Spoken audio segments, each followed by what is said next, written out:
Alright, omulungi atugoberera ku mukutu ogwa Credible Media. Assalamu alaikum warahmatullahi wabarakatuh. Ganja Fadi gemanya tubaza okulayika nti mutambula naffe nabwe ekyo tubasaba okusubscribinga kikulu okulayikinga omuno okusharinga content waffe tongera okulayika ntambula ffenna wakati mu kuba tochi mawulire gonna agaba gatambula mu nyaffe Uganda.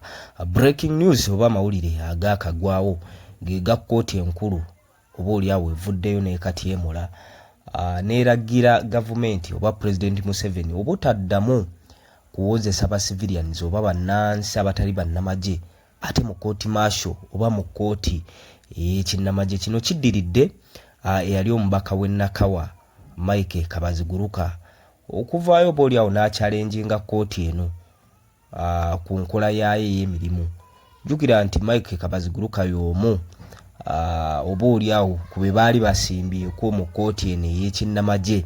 So yavaayo n'agichallenginga n'agamba nti tekyandibadde kirungi civilian oba omuntu wa bulijjo okuwozesebwa mu kooti eno ng'ate tulina civil courts bannansi oba oli awo gye balina okulayika nti bawozesebwa. Kooti eno ey'ekinnamaje bazze bajogerera ebintu bingi naddala ab'oludda oluvuganya gavumenti nti oba oli awo beetagetinga okugezaako okulabika nti ebanafuya n'okugezaako okulabika nti ekwata abantu baabwe n'ebateeka mu nkomyo ng'ebasibako emisango sange egitategeerekeka. So olunaku olwaleero kooti enkulu lwelabise nti esaze eggoye n'esaba gavumenti oba n'eragira gavumenti abantu ba bulijjo obutaddamu kukozesebwa mu kooti zino. Omulamuzi Pase tuhaihese y'omu oba oli awo kubavuddeyo okulayika nti bakkaanyiza wamu n'abalamuzi ababaddeko ab'enjawulo nti abantu ba bulijjo tebaddamu okulayika nti bawozesebwa mu kooti ey'ekinnamaje. Jjukira nti bannakibiina ki National Unity Platform bangi nnyo betulabyeko nga bakwatibwa ne babatwala mu kooti eno ey'ekinnamaje mu misango nga babasibako emisango oba oli awo egy'okulya mu nsi olukwe oba oli awo okukozesa ebintu by'ekinnamaje.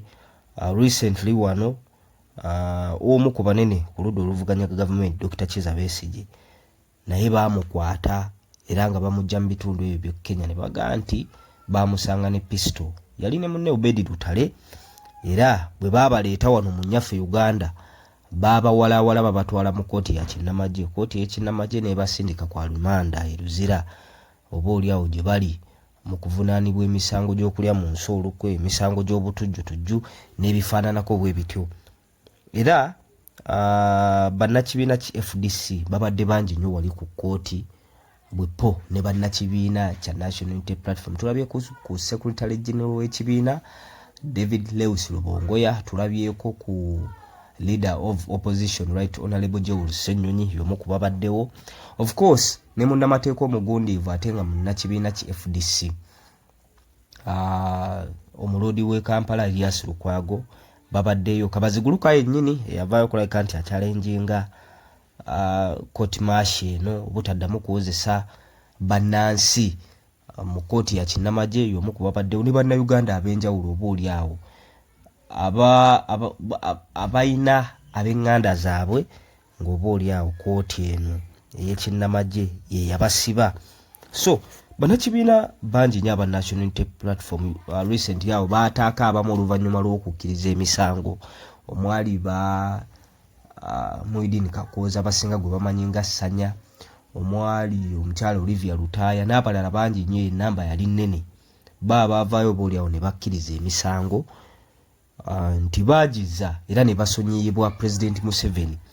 Naye oluvannyuma lw'okufuluma ekkomera mawulire mangi agaatambulira ku nsonga eyo. Olivia Lutaaya ye yakyogera lwatu nti ffe twakkiriza bukkiriza naye twakkiriza olw'ensonga nti babadde batusibye ebbanga erikunukkiriza myaka 5 nga tukooye ekkomera naye baatukase ne tukkiriza emisango bwe baatusuubiza otuta oba oli awo ne tugoona ne tugamba waayo tusaavinze ku kye tusaavinze naye ekituufu emisango gyonna egyo gye batusibako tetwagiza.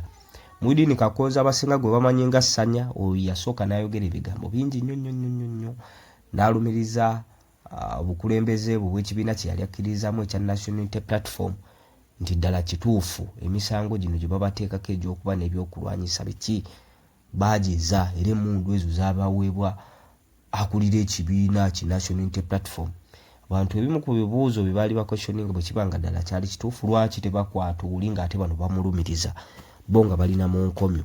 So mu mbeera ezifaananako bwe zityo ate yavaayo n'ali ebigambo bye n'agamba nti bannange neegasse ku ddoboozi ly'Olivia Lutaaya, abasajja baatuteekako mbeera okutukako okwogera ebigambo, kyakubiri era baali batusibye ebbanga ddene ne tukkiriza ng'ekkomera tuliko ye twagala kulaba ku bantu baffe, twagala kufulumako bweru, tweyagaleko nga bannansi, naye ng'emisango gye baali batusibako gaali matugambuzi tuli isango. So mu mbeera ezifaananako bwe zityo abantu ba bulijjo bangi obaoliawo kkooti eno ey'ekinnamagye obaoliawo gye balagidde mbagirawo etandike kuwozesa bannamagye bannaayo nga bwe gwali omulimu gwayo nga bagitonzaawo. Yeesonyiwa abantu ba bulijjo balina kkooti obaoliawo ez'abantu ba bulijjo eziteekeddwa okulabika nti zibawozesa.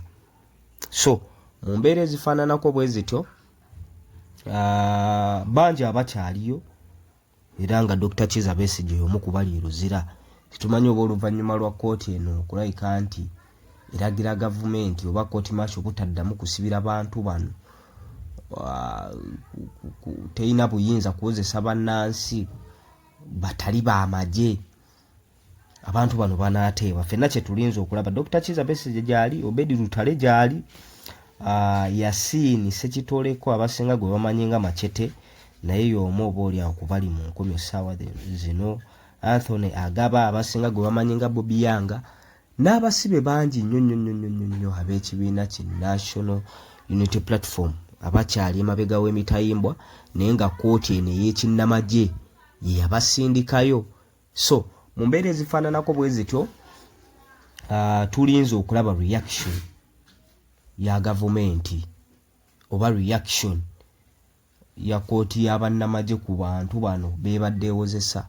Bwe kiba nti kkooti enkulu evuddeyo n'ekatyemula n'egaa nti tetuddamu okulaba abantu ba bulijjo nga kkooti y'amagye bawozesa, kitegeeza na bano be yasindika mu nkomyo omuli Dr. Kizza Besigye nga bwe tubamenya, Obedi Lutale, Yasin Ssekitoleko, Machete, Bobby Yanga n'abalala obaoliawo ab'ekibiina ki National Unity Platform abatakkiriza misango gino, obaoliawo bannaabwe gye baatendewalirwa ne bakkiriza nga Olivia Lutaaya, Muhyiddin Kakooza Ssanya, bangi banaafuna obwenkanya ne bafuluma amakomero obaoliawo ag'enjawulo gye babasindika okulabika nti babeera ku alimanda nga gavumenti bwenoonya obujulizi obubaluma, kuba bintu bingi nnyo. Emisango egyo egy'okulya mu nsi olukwe si misango mitono, misango gya naggomola era giri sensitive nnyo, era bwe kiba nti omuntu awere nnemba nago obaoliawo gavumenti eba erina okuleeta obujulizi obuluma omuntu oyo, bwe gumukka mu vvi n'alyoka agenda akangavvulwa ng'ebibonerezo byonna obaoliawo kkooti byebe bawadde n'asobola okulabika nti abisaavinga. Naye wakati mu kuba nti tukubye ekkoona ery'akalulu ka 2026 bw'otunuulira abasibe bano kkooti y'ekinnamagye abasinga beerina naddala nga bannansi ba civilians abatali bannamagye babakwatira mu kalulu ka 2021 era abo abakyaliyo kitegeeza bakunukiriza emyaka 5 nga bali mu nkomyo. Kati bwe tuba nti tugenda yingira akalulu ka 2026 kiki ekinaabeerawo? Era nga bwe mbagambye katusooke tulabe reaction ya gavumenti ku bano already ababaddeyo ababadde bawozesebwa mu kkooti y'ekinnamagye bagenda kuteebwa oba bagenda kuziimuula ekiragiro kya kkooti eya waggulu.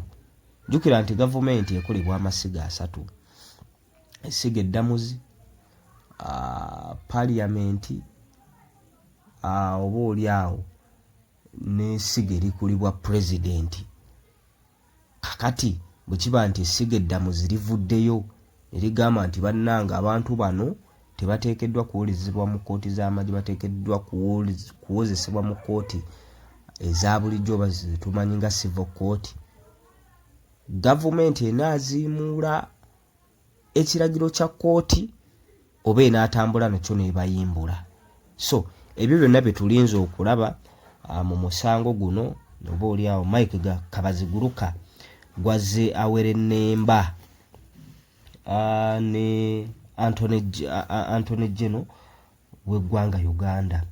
Era omulamuzi Pase Tohaheishe alagidde embagirawo gavumenti eriririre yali MP w'Ennakawa Mike Kabaziguruka ssente zonna zayonoonedde mu musango guno bamuliririre. Ebbanga libadde ddene ng'agezaako okulabika nti anoonya obwenkanya mu nsonga eno ne bwe kiba nti omusango aguwangudde.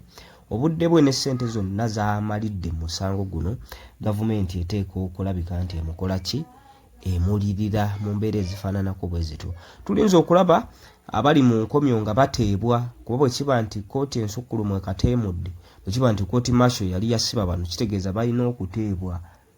Bwe wabaayo omuntu yenna akyabayinako oba oli awo akaluyina ddala gavumenti, kuba bano gavumenti yebawaabira era yebasindika ne mu kkooti masho, babaloope mu kkooti eza bulijjo gye baba bakola ki, gye baba bawoleza emisango gyabwe, other than okulabika nti babatwala mu kkooti y'ekinnamagye eyatondebwawo okulabika nti ewozesa bannamagye. Era balooya ab'enjawulo ababadde bawozesa abaana babawolereza abakulu bano abali mu nkomyo abasindikibwayo kkooti y'ekinnamagye babadde bagaa nti bannange abantu bemuwozesa si mmwe bateekeddwa bawozesa.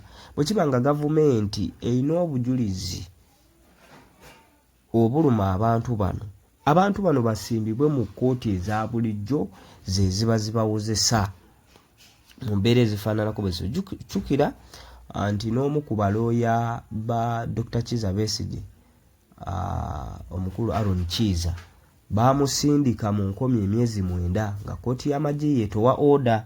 So mu mbeera ezifaananako bwe zityo naye aba ateekeddwa okulabika nti ayimbulwa.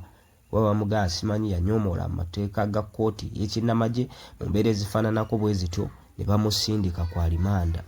Ye tebamusindika na kwa limanda, bamuwa n'ekibonerezo kya myezi 9 ng'asaavinga. So mu mbeera ezifaananako bwe zityo ebyo byonna byetulinze okulaba kyekiddirira oluvannyuma lwa kkooti enkulu okulabika nti ekatyemula nti temuddamu okuwozesa abantu abatali b'amagye mu kkooti z'amagye. Naye nga tubebaza okulabika nti mutambula naffe ku mukutu guno ogwa Credible Media UG. Atubasaba okusubscribe nga kikulu, okulayikinga wamu n'okusharinga content waffe, twongera okulabika nti tutambula ffenna